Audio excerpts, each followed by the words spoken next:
আসসালামু আলাইকুম এভরিওয়ান। আজকের আমাদের বিষয় হচ্ছে অল ভার্সেস এভরি। তো আজকে আমরা কোন কোন সময় অল ব্যবহার করতে হয় এবং কোন কোন সময় এভরি ব্যবহার করতে হয় তা পূর্ণাঙ্গ আলোচনা করব। এখানে অনেকগুলো ফ্যাক্টর আছে যা হচ্ছে যদি আমরা বুঝে যাই তাহলে আমাদের রিডিং, রাইটিং যে কোনো ক্ষেত্রেই আমরা হচ্ছে খুব সহজেই এইগুলো ব্যবহার করতে পারবো, তাও তাও হচ্ছে কনফিডেন্টলি। আর হ্যাঁ, ৩ ধরনের ডিফারেন্স আছে। যদি আমরা এগুলো বুঝতে পারি তাহলে এটা ব্যবহার করা কোনো ব্যাপারই না। চলেন, ফার্স্টেরটা হচ্ছে এভরি এর সাথে সবসময় আমাদের সিঙ্গুলার নাউন ইউজ করতে হয়। এই যে আমি লিখে রেখেছি, এভরি এর সাথে সবসময় সিঙ্গুলার নাউন ইউজ করতে হয়। আর অলের সাথে হচ্ছে সবসময় প্লুরাল নাউন ইউজ করতে হয়। সিঙ্গুলার আর প্লুরাল কি এটা হয়তো বা আমরা জানি, এটা আমার আর এক্সপ্লেন করা লাগবে না। তো এক্সাম্পলে চলে যাই আমি, সেটা হচ্ছে every student in the class past the exam.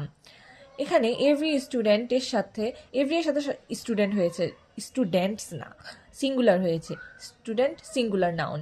Every student in the class pass the exam. তেমনি পরের সেন্টেন্সটা হচ্ছে all the students in the class pass the exam. এখানে অল দ্য স্টুডেন্টস হয়েছে, প্লুরাল এটা। তো হচ্ছে আমাদের সাম আপটা হচ্ছে এমন যে এভরি এর সাথে সবসময় আমরা সিঙ্গুলার নাউন ইউজ করব, আর অলের সাথে অলওয়েজ আমরা প্লুরাল নাউন ইউজ করব।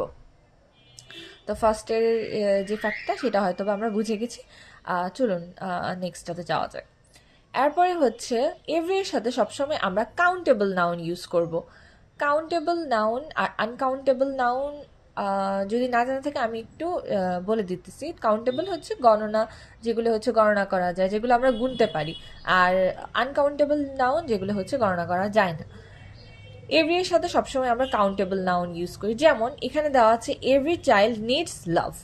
এখানে চাইল্ড নিডস লাভ, এখানে হচ্ছে চাইল্ড, এই চাইল্ড নাউনটা এটা হচ্ছে কাউন্টেবল, আমরা গুনে গুনে দেখতে পারি যে কয়টা শিশু আছে।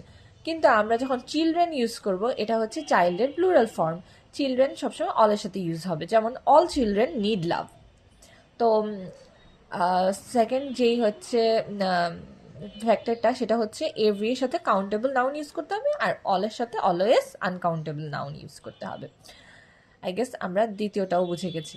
তো তৃতীয় নাম্বারটা হচ্ছে যে এভরিডে আর অল ডে, এই দুইটার মধ্যে ডিফারেন্সটা কি। এভরিডে হচ্ছে আমরা যখন সপ্তাহের প্রত্যেকটা 7টা দিনের কথাই যদি আমি বলি তাহলে হচ্ছে এভরিডে হবে। I go to my gym everyday, এটা আমরা বলতে পারি, বা আই গো দেয়ার এভরিডে। তো এখানে আমরা সপ্তাহে 7টা দিনের কথাই বলতেছি। কিন্তু অল ডে আমরা যখন বলবো আমরা কমপ্লিট 24 আওয়ার্সের কথা বলতেছি। যেমন যে কোনো কিছু আমরা যদি হচ্ছে অল ডে টাইপের জিনিস হচ্ছে করতে থাকি তাহলে হচ্ছে আমরা অল ডেটা ইউজ করতে পারি। যেমন he keeps doing this all day. তো আমরা যদি হচ্ছে পুরো দিন, 24 ঘন্টা দিনটাকেই আমরা বুঝি তাহলে হচ্ছে অল ডে ইউজ করতে পারি। তো থ্যাংক ইউ, আই গেস আপনারা সবগুলাই বুঝে গেছেন। আর তারপর যদি কোনো সমস্যা থাকে, কনফিউশন থাকে, আপনারা হচ্ছে কমেন্ট বক্সে অবভিয়াসলি আমাকে বলতে পারবেন। টিল দেন, আল্লাহ হাফেজ।